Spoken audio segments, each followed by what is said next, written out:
যারা মায়েরা আছে, প্রথমে তাদের জন্য আপনাদেরও কর্তব্য রয়েছে, আপনাদেরও দায়িত্ব রয়েছে আপনার সন্তানদের প্রতি। কি করবেন সেটা আপনি আপনার সন্তানকে, প্রথম পয়েন্ট হচ্ছে আপনি আপনার সন্তানকে ঈশ্বরের কাছে উৎসর্গ করুন। Hallelujah, hallelujah. কি করবো? আমাদের সন্তানদেরকে ঈশ্বরের কাছে উৎসর্গ করব। উৎসর্গ করার অর্থ কি? উৎসর্গ করার অর্থ কি? কিভাবে আমরা আমাদের সন্তানকে উৎসর্গ করব? আমরা যদি দেখি, আমরা অনেকবার শুনেছি, তবু আমি এই ভাষাটা বলে রাখছি, আপনারা সেটা লিখে রাখুন। প্রথম সময়ের 1:27-28, সেখানে আমরা দেখব যে সমুয়েলকে কিভাবে তার মা ঈশ্বরের কাছে তুলে দিয়েছিল, উৎসর্গ করেছিল। আজকে আমাদের জীবনে আপনার সন্তানকে, যাকে আপনি খুব ভালোবাসেন, আপনি আপনার সন্তানকে ঈশ্বরের হাতে তুলে দিন। Amen, hallelujah. আজকে আমরা অনেকেই ঈশ্বরকে জানি, কিন্তু আমাদের সন্তানকে ঈশ্বরের কাছে আমরা তুলে দিই না। যতক্ষণ আপনি আপনার সন্তানকে ঈশ্বরের কাছে তুলে না দেবেন, ঈশ্বর সে কার্য তার জীবনে করতে পারবে না। আপনি যদি চান আপনার সন্তানের জীবনে আশীর্বাদ দেখতে চান, তাহলে আপনি আপনার সন্তানকে প্রভুর কাছে তুলে ধরুন। Amen, hallelujah. কারণ উৎসর্গ এমন একটা বিষয় যেটা আমরা আপনাদের স্বীকার করি, আমাদের কার্যে স্বীকার করি, প্রভু আমার এই সন্তান যাকে তুমি দিয়েছো, আমি সেটিকে কি করবো? তোমার কাছে সমর্পণ করছি, আমার হৃদয় থেকে তোমার কাছে সমর্পণ করছি। এবং তাকে আপনি প্রত্যেকটা দিন প্রভুর শিক্ষায় করে তুলুন। হালেলুয়া। যদি আপনার সন্তান ছোট হয়, আপনি তাকে প্রত্যেকটা দিন প্রভুর শিক্ষায় করে তুলুন। আর যদি আপনার সন্তান বড় হয়, তখন আপনার প্রত্যেকটা দিন প্রভুর সঙ্গে তাকে পরিচয় করে দেওয়ার প্রয়োজন আছে। আপনাকে দিন প্রতিদিন তার সঙ্গে, দিন প্রতিদিন তাকে উৎসাহ করার প্রয়োজন আছে। কারণ আপনি যেভাবে ঈশ্বরে বেড়ে উঠবে, আর আপনার সন্তান যারা আছে তাদের বয়সটা এখন অনেক অল্প, তারা সেইভাবে কৃষ্ণকে গ্রহণ করতে চায় না। কিন্তু আপনি একজন মা হিসাবে আপনার উচিত যে আপনার সন্তানকে সর্বদা তার কাছে তুলে ধরা। Amen, hallelujah. আমি এই বিষয়টা বলবো না, কারণ অনেকবার বলেছি উৎসর্গ বিষয়। এবার আসছে দ্বিতীয় পয়েন্ট, এখান থেকে শুরু।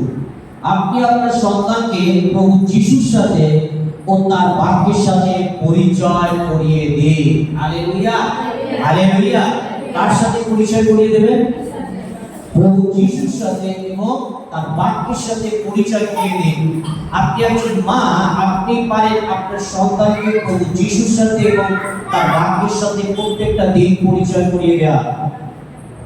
যদি আপনার সন্তান ছোট হয়, আপনাকে তাকে প্রত্যেকটা দিন উৎসব করার প্রয়োজন আছে যে তুমি ঈশ্বরের বাক্যকে পড়ো। হালেলুয়া। আমি এই বিষয়ে আরো আসবো। দ্বিতীয় তিমোথী 1:5-2, তাহলে আমরা বুঝতে পারবো।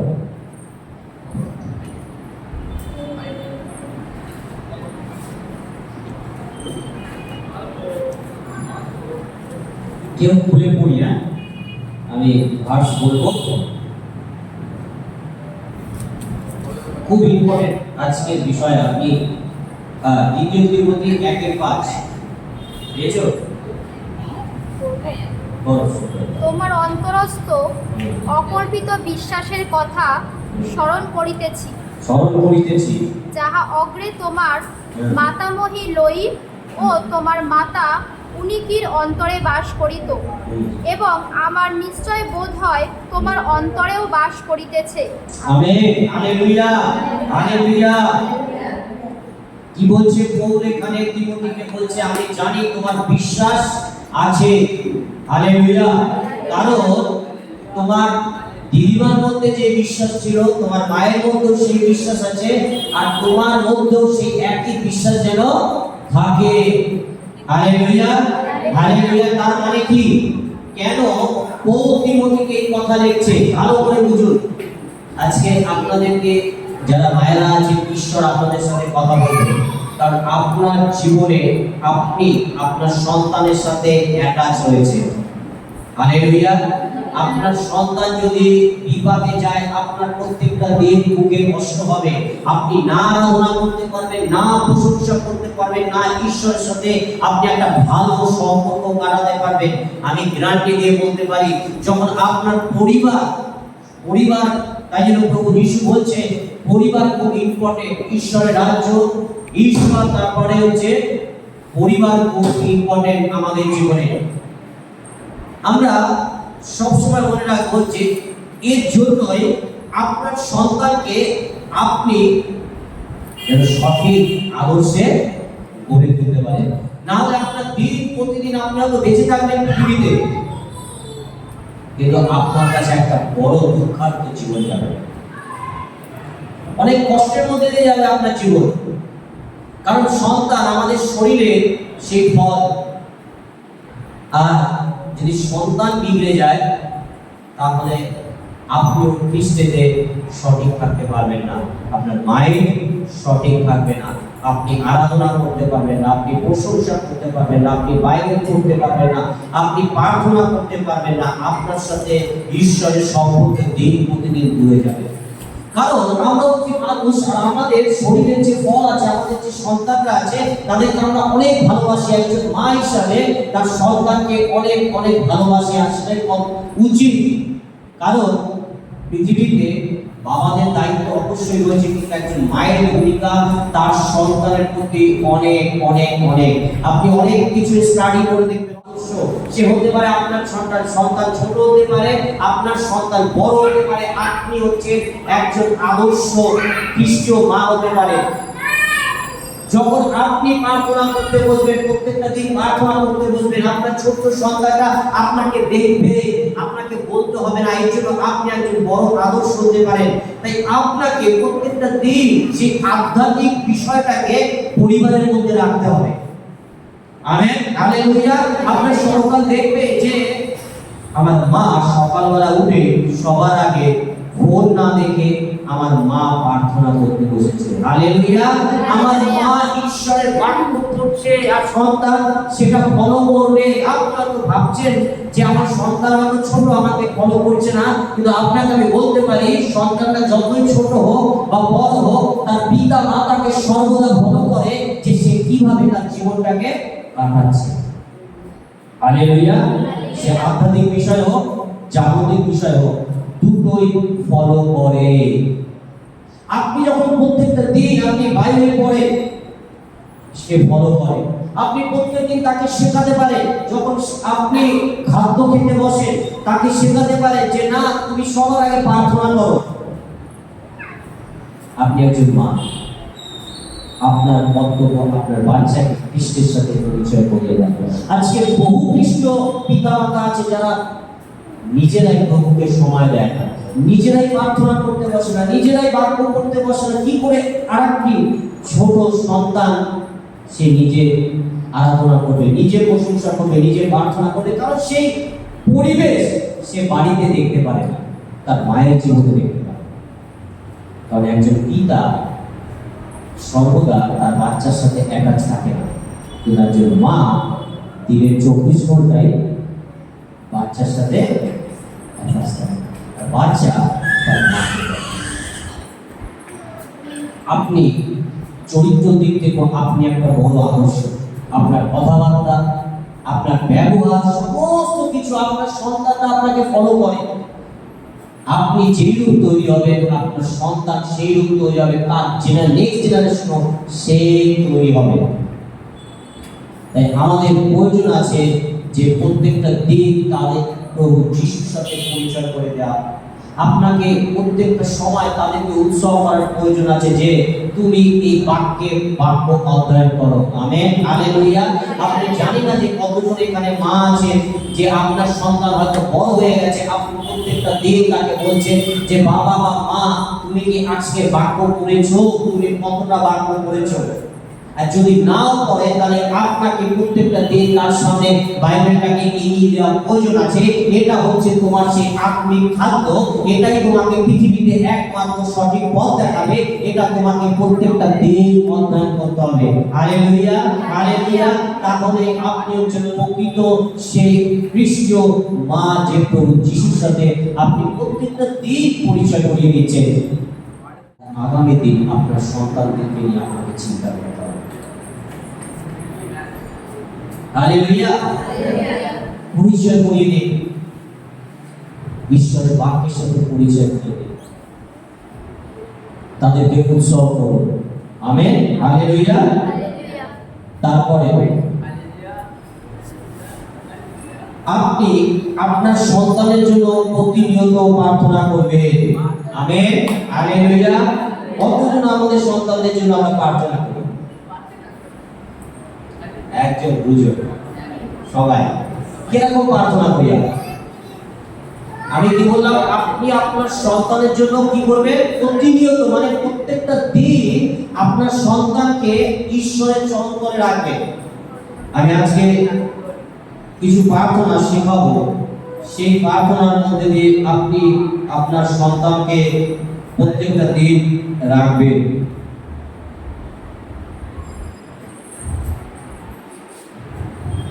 প্রত্যেক দিন তাদের জন্য এইভাবে প্রার্থনা করবেন। প্রথম প্রার্থনা করবেন তাদের জন্য, প্রভু আমার সন্তানকে রক্ষা করো এবং তাদের জন্য শান্তি ও নিরাপত্তার জন্য। কি প্রার্থনা করবেন? আমার সন্তানকে কি করো? রক্ষা করো, আর তাদের জীবনে সর্বদা শান্তি থাকে এবং নিরাপত্তা থাকে। Hallelujah, hallelujah. ফার্স্ট, আপনি প্রত্যেকটা দিন, আমি গুরুত্ব দিয়ে দেবো এই প্রার্থনাটা, প্রত্যেকটা দিন যারা মায়েরা আছেন আপনার সন্তানের জন্য প্রার্থনা করুন, আপনার সন্তানের জন্য প্রার্থনা করুন। যদি সন্তানের জন্য প্রার্থনা না করেন, শয়তান তাদেরকে গ্রাস করে। প্রত্যেকটা দিন প্রার্থনা করুন। দ্বিতীয়ত, আপনি প্রার্থনা করবেন যে প্রভু আমার সন্তান যেন জ্ঞান, বুদ্ধি ও প্রেম দাও, যেন তারা ভালো মানুষ হতে পারে। কি কি বিষয় প্রার্থনা করবেন? জ্ঞান দেব, যেন, যেটা সলোমন চেয়েছিল, কি চেয়েছিল? জ্ঞান এবং বুদ্ধি, এবং হৃদয়ে কি থাকবে? প্রেম। Hallelujah, hallelujah. সেই প্রেম কিরকম? শুধু নিজের গার্লফ্রেন্ডকে প্রেম নয়, নিজের বয়ফ্রেন্ডকে প্রেম নয়, প্রেম থাকবে খ্রিস্টীয় সবাইকে প্রেম, নিজের পরিবারকে প্রেম, প্রত্যেককে প্রেম করার যে একটা মনোভাব, সেটা ছোটবেলা থেকে সন্তান তৈরি হয়, আর সেটা দিতে পারে একজন মা, একজন বাবা। সেই শিক্ষা তাদেরকে দিতে পারে। আর এই বিষয়গুলো অত সহজ বিষয় নয়, কারণ আপনার সন্তান হয়তো অনেকদিন পরে প্রভু যিশুকে জেনেছে। যাদের সন্তানরা ছোটবেলা থেকে যিশুতে গড়ে উঠছে, আপনি ভাববেন খুব আশীর্বাদ প্রাপ্ত, আপনি এখন থেকে সেই সুযোগ পাচ্ছেন খ্রিস্টীয় পরিবেশটার সাথে যুক্ত করার জন্য। কিন্তু যাদের সন্তান বড় হয়ে প্রভু যিশুকে জেনেছে, এখনো দুটো ভাগ আছে, একটা খ্রিস্টীয় স্বভাব আছে, একটা জাগতিক স্বভাব আছে। 100% জাগতিক স্বভাব থেকে আপনি আপনার সন্তানের অন্যায়ের সঙ্গে আপোষ করবেন না। খুব ক্লিয়ারলি আমি এটা বলতে চাই। কি করবেন না?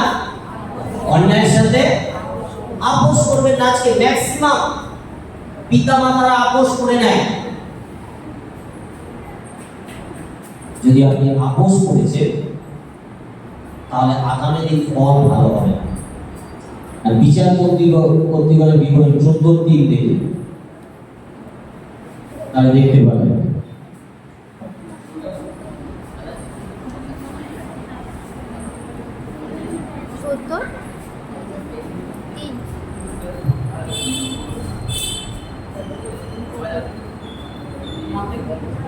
তখন তাহার পিতামাতা তাহাকে কহিলেন, তোমার জ্ঞাতিগণের মধ্যে ও আমার সমস্ত স্বজাতির মধ্যে কি কন্যা নাই, যে তুমি অচ্ছিন্নত্বক ফলস্টীয়দের কন্যা বিবাহ করিতে যাইতেছ?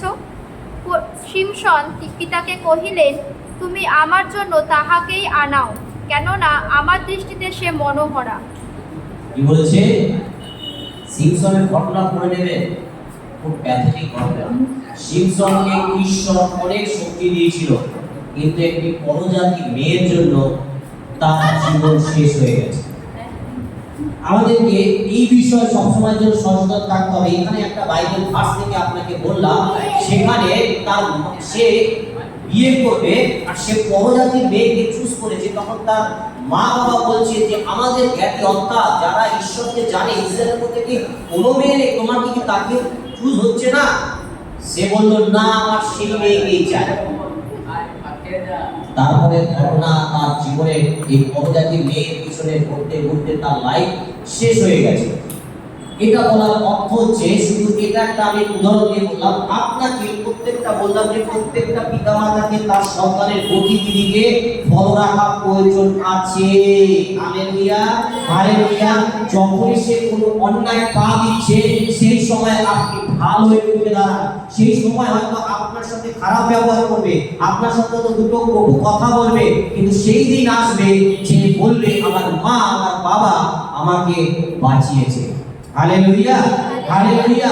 আপনি যেখানেই দেখবেন যে খ্রিস্টের থেকে আমার সন্তান আলাদা হয়ে যাচ্ছে বা খ্রিস্টের থেকেও কোনো অন্যায় করছে, কোনো পাপ করছে, আপনি বুঝতে পারছেন, আপনি সচেতন হন, তাকে তার সাথে আপোষ করবেন না, তাকে ডাইরেক্ট বলুন তুমি যেটা করছো সেটা অন্যায় করছো। অনেক সময় আমরা মনে করি কি, যদি আমি কিছু বলি, আপনি প্রেমে বলুন, আপনি প্রেমে তাকে শিক্ষা দিন। Hallelujah, hallelujah.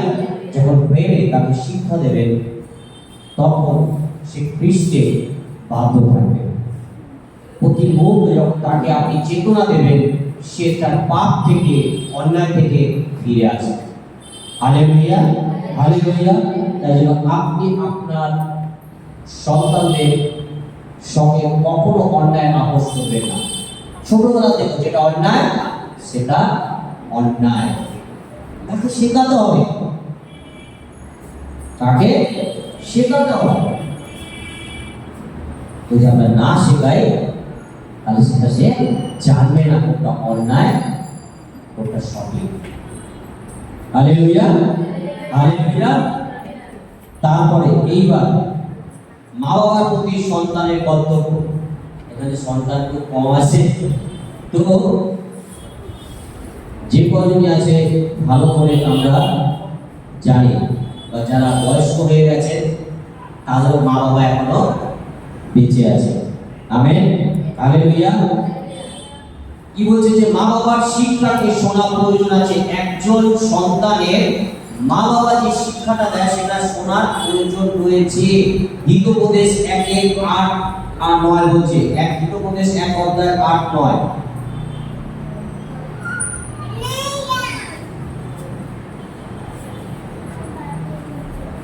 এর জন্য পড়ি। আজকে আপনাদেরকে শেখানোর জন্য আমি এই টিচিংটা দিলাম। আজকে প্রচারণার টিচিং খুব ইম্পর্টেন্ট। এটা আমরা অনেক সময় শুনি, কিন্তু এগুলোকে কাজে লাগাই না। কিন্তু আপনি কাজে লাগা, বিশেষ করে পড়ো হিতোপদেশ 1:8-9। বৎস, তুমি তোমার পিতার উপদেশ শোনো, তোমার মাতার ব্যবস্থা ছাড়িও না, কারণ পিতার উপদেশ শোনো, মাতার ব্যবস্থা ছাড়িও না, কারণ তাহারা উভয় তোমার মস্তকের সৌন্দর্য স্বরূপ ও তোমার কণ্ঠদেশের হার স্বরূপ হইবে। Amen, hallelujah, hallelujah. খুব সিম্পল। কি বলছে? তোমার মাতা এবং পিতা কি শোনো? উপদেশ শোনো। অর্থাৎ তারা যা বলে সেগুলোকে আমাদের মন দিয়ে শোনা প্রয়োজন আছে, কারণ তারা যা বলে, যা শিক্ষা দেয়, সেগুলো সঠিক আমাদেরকে বোঝা প্রয়োজন রয়েছে। আমেন। তারপরে মা বাবার বাধ্য হওয়া প্রয়োজন আছে। লুক 2:51-52। দেখুন কে বাধ্য ছিল মা বাবা। ঈশ্বর হয়েও কে মা বাবাকে ভালোবাসতে তার বাধ্য ছিল। আপনি অবাক হয়ে যাবেন। লুক 2:51-52। কিন্তু তিনি তাহাদিগকে যে কথা বলিলেন তাহারা বুঝিতে পারিলেন না। পরে তিনি তাহাদের সঙ্গে নামিয়া নাসরতে চলিয়া গেলেন ও তাহাদের বশীভূত থাকিলেন। বশীভূত থাকলেন, কার বশীভূত? পিতা মাতার বশীভূত থাকলেন কে? প্রভু যিশু স্বয়ং। তারপর আর তাহার মাতা সমস্ত কথা আপন হৃদয়ে রাখিলেন। পরে যিশু জ্ঞানে ও বয়সে এবং ঈশ্বরের ও মনুষ্যের নিকটে অনুগ্রহে বৃদ্ধি পাইতে থাকিলেন। Amen, hallelujah. প্রভু যিশু যখন ছোট ছিল, ধর্মদানে নিয়ে গেছে, যে সমস্ত কিছু দেখছে, তখন তার মা বাবা তাকে নিতে গেল, তখন সে কি বললো? যে আমাকে এই পিতার বিয়েতে থাকতে হবে। কিন্তু তবুও সে মা বাবার সাথে গেল, আর তার বাধ্য থাকলো। এবং দিন প্রতিদিন সে মনুষ্য জ্ঞানে সে বেড়ে উঠল, ঈশ্বরের মনুষ্য জ্ঞানে বেড়ে উঠল। আজকে আমাদের যারা আমরা ঈশ্বর, এটি শেষ 1 থেকে 3। মা বাবাকে প্রচুর পরিমাণে একজনের সন্তানকে ভালোবাসার প্রয়োজন রয়েছে, প্রচুর পরিমাণে ভালোবাসার প্রয়োজন রয়েছে। 1 থেকে 3। সন্তানেরা, তোমরা প্রভুতে পিতা মাতার আজ্ঞাবহ হও, কেননা তাহা ন্যায্য। তোমার পিতাকে ও তোমার মাতাকে সমাদর করিও, এ তো প্রতিজ্ঞা সহযুক্ত প্রথম আজ্ঞা। Amen, hallelujah. কি করো? তাকে সমাদর করো, তাকে ভালোবাসো, তার আজ্ঞা পালন। হালেলুয়া। তো আজকে আমাদের এই বিষয়গুলোকে মনে রাখতে হবে। খুব সহজ সরল বিষয়, কিন্তু আমরা মনে রাখতে পারি না। আমরা যিশুকে জানার পরেও আমরা এই বিষয়গুলোকে ধ্যান দিই না। অর্থাৎ আজকে আমরা জানলাম যে একজন মায়েদের কি কর্তব্য আছে সন্তানের প্রতি, আর সন্তানদের কি কর্তব্য আছে তার পিতা মাতার প্রতি। Hallelujah, hallelujah. মাও যেমন কর্তব্য পালন করবে, বাবা সন্তানরা সে কর্তব্য পালন করবে। Amen, hallelujah.